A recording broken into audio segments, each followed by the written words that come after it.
So, you don't know how to use the best open source AI generator. Not a problem. For the purpose of this series, I will be using the official Stable Diffusion site. There are two main reasons for this. One, I love what this AI stands for, and I want to support them. And every time you buy credits here, that money goes straight to the devs, who then use that money to improve the product for everyone. So I'll leave a link to the site in the description for anyone who wants to use SD online. The second reason is I'm using this site because I want to keep this series accessible to the average dude. It's truly awesome that you can install this software locally, but the truth is the overwhelming majority of people out there don't have a custom built PC. They don't know how to use GitHub or a command prompt and really don't have the time or resources to train an AI locally. So to keep this series easy for everyone, we're just gonna stick to the official website. It is paid, but I'll leave a link to other websites you can use that are totally free. They're just a lot slower. Now when you get to the site, it's pretty streamlined and it defaults to dark theme, so you know it's legit. They have this super awesome width and height slider controller that allows you to change the dimensions of the image. So if you're making a wallpaper, you probably want it to be more horizontal, and if you want pictures for mobile phone screens, you probably kick that vertical up instead. CFG just means how literally it's gonna try and follow your prompt. It defaults to 7, but if you set it to 0, it will basically give you completely unrelated images. If you set it to max, it will give you the closest idea it can to your prompt word for word. But it also won't be as experimental or play with ideas very much. So 7 is usually a good amount to get what you want, but also sometimes get stuff you didn't know you wanted. Steps is like how much extra time it spends diffusing your image. It's kinda hard to explain, so I'll just show you. If you set it low, it looks like this, and the image is completed a lot faster. And honestly, it still looks pretty good. But if you max it out all the way, it takes way longer to generate, but the images come out looking a lot more sophisticated. Number of images is just how many you get each time you generate. I have it set to 9, but you can set it to something like 1 or 4 if you want. And I'll be completely honest with you guys, I have zero idea what Sampler does, but I'll show you what all the settings look like, and maybe you can leave a comment down below if you notice the changes. KLMS is the standard which I've been using this whole time. Here is KDPM2 Ancestral, KDPM2,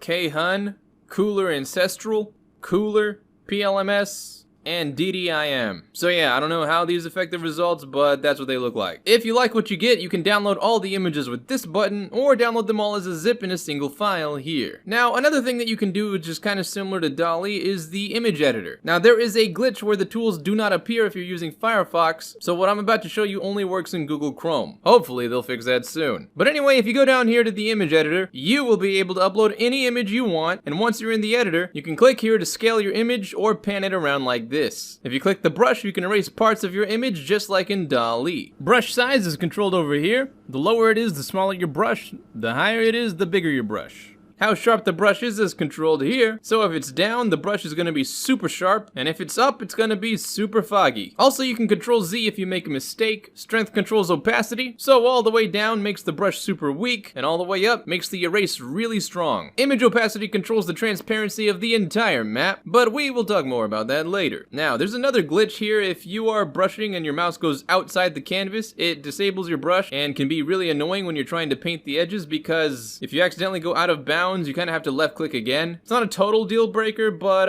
hopefully they'll fix that soon. This is the opposite of the erase brush. Instead of erasing, it restores your image back to its original state. And this lets you see what the original image looked like. And you can go back to the edited version if you just click on any of the other tools. Anyway, just like a normal image, you can change the width and height here, which is a great easy way to make more space. Choose all your settings like normal, write your prompt, and you're done. Now, from what I've seen, if you want to mutate an image, that's when you use image opacity. So if we go back, do this, and then try the same thing, you'll see how it starts to try and mutate the image slightly. The more transparent, the more aggressive the mutation. So, hope that helps, and as always, hope you have a fantastic day, and I'll see you around.